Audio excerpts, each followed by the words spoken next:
Hey YouTube, as you can see, winter's here. I've got my block heater on, and it's 0 degrees. It's also Wednesday in the middle of the week. So the big question remains, why aren't I at work? I don't know how well you can hear it with the background noise, but our first blizzard and snowstorm of the season hit.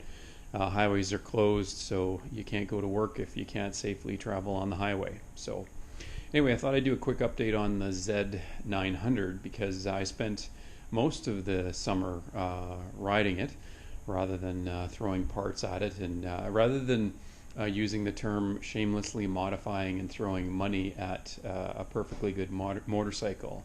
I'm supposed to use the phrase making it my own. So I've been making it my own for the last little while. I did show you, I think the last update I talked about or showed the install of the K-Tech rear shock, which was fairly simple and straightforward as long as you had peg stands. But I've done some other work to it as well. As you can see, there are no forks on the bike. Those have been sent off to a fella by the name of Jamie Doherty, who's down in the States. Foolishly, I sent the forks down like a week before the U.S. federal election, regardless of your political stripe. No one really knew what kind of things might have happened after that election, a repeat of January 6th. Anyway, it's fine. Jamie's got the forks. He'll work on those and send them back. Nothing too exotic, like no full cartridge kit or anything like that, but he does have some valving tricks that he does to them, and this primarily being a street bike with the odd track day thrown in when time allows. It sounds like the perfect solution. So some of the parts, and as things have also been removed too, and I'll get around to it, but because you can see that necessitates removing some stuff and plastic around the tank because the ECU has been removed. So starting from the front, some proper bar end protectors. I'm not sure how well these are actually working. They're not working at all. So I swear I get handlebars with internal diameters that don't seem to suit or fix or work with anything. So I'll try to tighten these things up. These are good old, I think they're called Galindo bar ends from the 1980s and early 90s. They're supposed to be universal, but they're not. So anyway, a $20 punt on eBay, and obviously despite me cranking down that end bolt there, and it has a rubber expander piece, it's not gripping the inside of that handlebar properly. So back to the drawing board. I'll try to figure something else out. I think I did show the steering damper before, but what this is a Chinese damper mount kit. And then up here in my little box, this is where all the removed parts are. I've got some steering dampers and some pieces here that help secure the tank. But a guy in Alberta had a really nice Bitubo steering damper for sale that I got for a good price. It's off an H2R, I think, like the crazy supercharged Kawasaki. So there was a bit of a fitment issue with the OD of this being narrower and fitting it into this clamp, but I fabricated a shim and it seems to bolt up well. So this fits here and works as I guess a cross, rather than a linear lateral steering damper that bolts to the side of the frame. It bolts there, and I'm looking forward to that. This one I had again is a Chinese knockoff, and seems to work fine. But this is a much nicer. Even the feel of it is a lot more linear. So I don't want to play with that too much because with the temperature and that sort of thing, seals are gonna rubber seals are gonna struggle with -30 or -40 weather. So that'll go back up there. The other thing I complained about in the past is, and most people recognize, is how terrible the seats are. Looking back, I missed out on a Corbin seat that someone was selling for a pretty good price on one of the forums like I'd stared at it and kicked around the idea, and then reached out to him, and he'd actually closed the deal the day before. So these, again, aren't stock seats. This is from a company out of France called Bagster.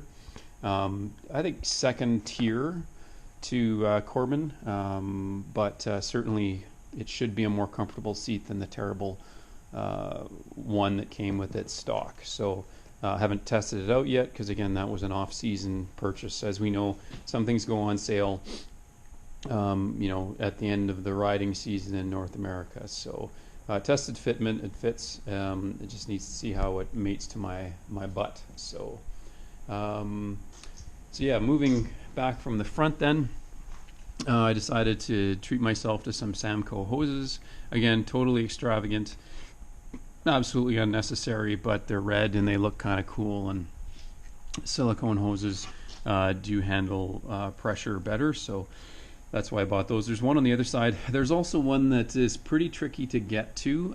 It's mainly hidden, and I guess if I'm ever in the situation where I've got the tank off and the air box removed, I'll use that as an opportunity to replace that coolant hose, but just this one and the one on the other side for now. So obviously the big news is the exhaust system.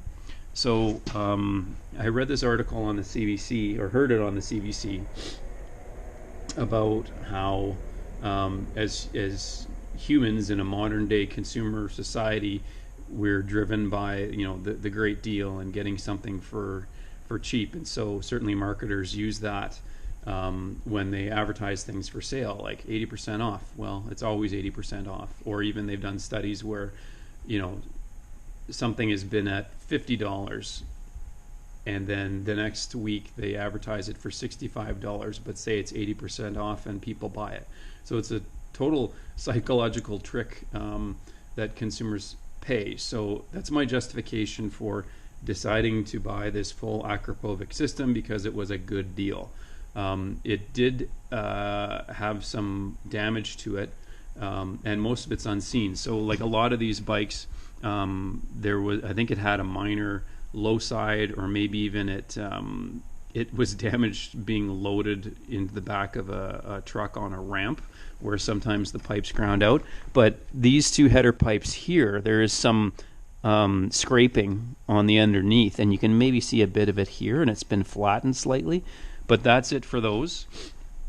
And nicely they've got the exhaust manifold pieces here that the spring's attached to, and they slide nicely into a female recess there. So I bought new exhaust gaskets for $9 a piece. Kawasaki, that's ridiculous for exhaust gaskets, but they're OEM. They're in there. Fitment, whenever you've bought anything that's crashed, sometimes things don't line up, but everything mounted up properly. And as often happens, I wouldn't say the brunt of the damage, but the most obvious evidence of this having slid down the road a bit was the exhaust can. So you can see that the rivets have been removed, and you can get a whole Akrapovic sleeve, and these rivet, they call them rivet belts, and proper rivets for, I don't know, about $250 Canadian, and the only place that had them for sale was in France. So what I did is I removed the belt on this side. You can see some scuffing here. I went at it with the sander to knock it down, and then sort of satin brushed the entire outside of the can to try to get a more universal look. So I've bought some Moose exhaust rivets that are the proper, I think they're called blind rivets. You can see that the rivet stud stays in there to get a proper seal.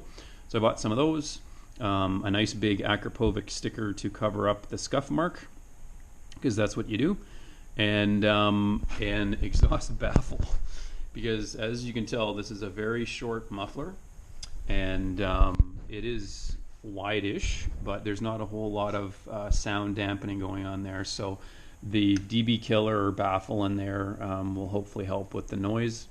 And you can see there's a bit of a crack here on the mount. So what I might do is take this to Brent at Cycle Boys and see if he can repair it. Some engineer decided that when this is sort of like two pieces sandwiched together, and it's been welded here and here, but not here.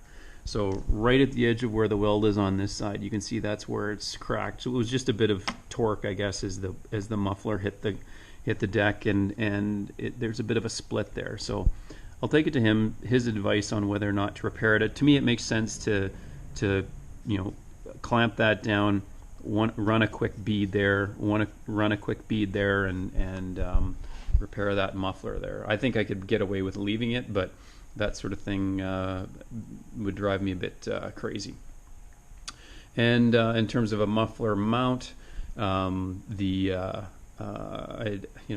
R&G one would be nice, or one of the fancy ones, but I went with China again, and for $23, I'm sure it'll do fine. Hopefully it mounts up okay. You can see that this area here is slotted, so it gives a little bit of back and forth.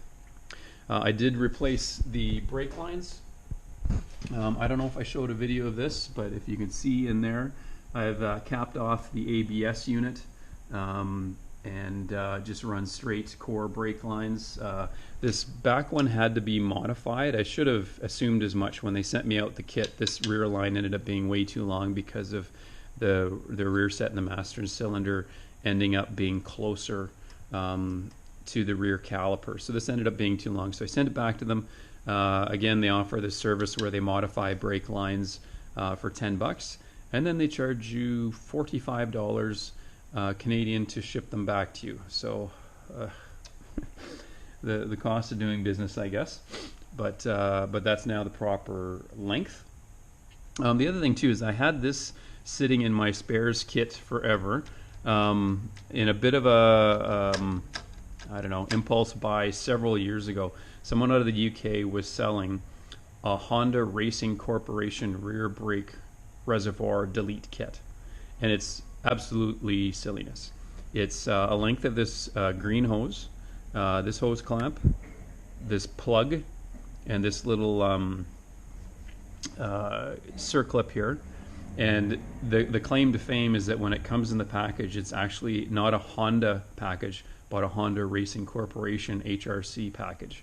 So the thing is, for the rivet counters and fanboys out there, like, this is the same kit that would have been on an RC30 or an RC45 or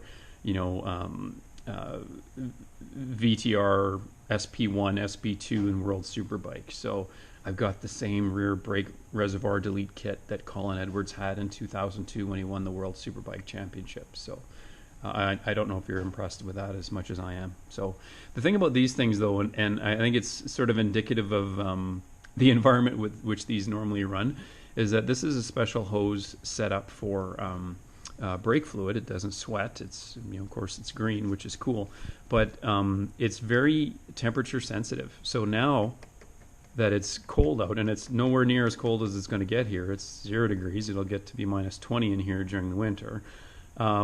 It gets very brittle.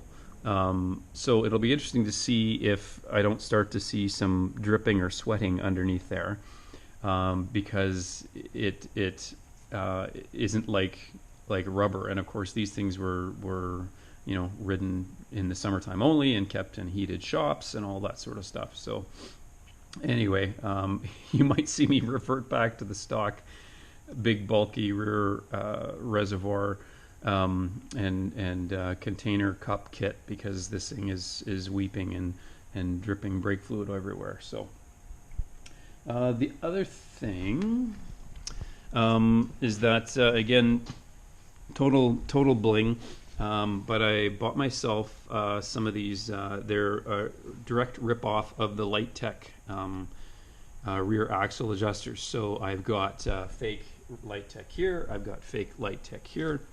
And they seem to work fine.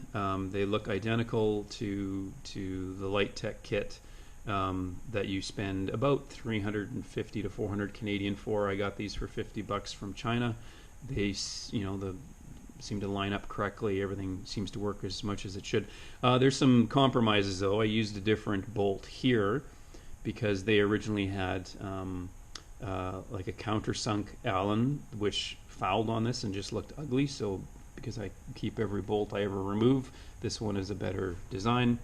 And what I did too is that, it's funny, my dad being involved in the aircraft industry, like he has probably installed and removed 1 million brass or copper cotter pins over the years, and they're absolutely foolproof and fail-proof, but they're as ugly as sin. And so it just turned out that this nut here is from, I think, a Triumph 675. I had a couple of them from an old project that I had, and so it's got a metal lockering there. So when I mounted it up, this is the stock axle with a washer, and so this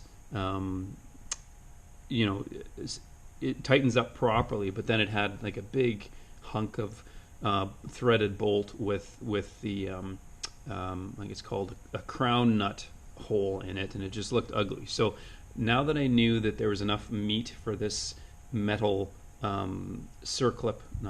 metal lock clip to bite onto some threads, I measured it. I cut it off with the saw, and then cleaned it up a bit and cleaned up the inside there. And even though this is a lockering or a lock nut, it's a metal one, and it can wear out over time. So it certainly seemed to tighten up properly. But what I did is I went to the drill press, and I also lock wired it. So I drilled a lock wire hole here and a lock wire hole here, depending on where the nut's oriented, and then just had some safety wire and a clip there. So it's probably a bit overkill, but I thought, well, that's a better way cleaner way, I think, to hold that nut on. And quite frankly, I think it looks better than a big ugly cotter pin sticking through there and being bent up. Again, it's foolproof and fail-proof, but you'd think nowadays there's a better solution than like an ugly cotter pin there. So anyway, that's where we're at with the Z900. So hopefully the forks come back. I will be sending the ECU off to Moore Mafia down in Alabama, I think. You can see that guy's videos on YouTube. He seems to have a lot of Z900 related videos, and to me the big thing is certainly getting the air-fuel ratio correct and getting rid of the fuel cut. A friend of mine, even on his GSX-R 600 with these new fuel-injected bikes and wanting to maintain good fuel economy or I guess emissions, as soon as you roll off the throttle, there's not a general tapering off of fuel flow like you'd get with a set of carburetors. It's immediate, and so the bike is very jerky back and forth and not the funnest to ride in certain situations. So I'll be sending the ECU down to him and getting that taken care of, and then putting it back. It all, of course, fits underneath the tank. Get the tank back on, and get it knitted up and ready to go for the summer. I guess the other thing too is that I've started to square off these what are these Dunlops stock tires that came with the bike, and they seem to be okay, but I've got some Metzler M9s that I'll use next summer, and I think when I do get it out to the track, it'll be a more suitable tire for that. So anyway, that's it for the Z900 updates. So yeah, I might post another quick video, I guess, when the forks come back in again, but I'm not going to be able to ride it and give you feedback on Jamie Dodry's work on the forks, but I just might do a quick update and let you know how that muffler refinishing turns out and that sort of thing. So anyway, thanks for watching. You'll notice that there's only 2 bikes in the garage. If you follow my YouTube page, one of my 409 subscribers, I did sell the 848 to a fellow Manitoba Road Racing Association competitor, but I lasted a whole week before I realized I needed to start another project. You can see some fork tubes down there. Nothing else has come in yet. There's the triple clamps. There's some brake calipers inside and some rotors. So I will be embarking on yet another Ducati project. Again, as an addiction, I guess there's worse addictions out there, but I just couldn't leave well enough be. So I'll be starting to post some videos on that, and I think it'll be kind of a cool Cool project. So stay tuned. There's a postal strike on right now, so some things might be delayed coming in, but the process has started. There's a frame on the way. There's a swing arm on the way. The welding torch will be utilized. It should be a lot of fun. So anyway, check back soon. Like and subscribe. If you like Z900 content or old Ducati content or custom Ducati content, this is the place to be.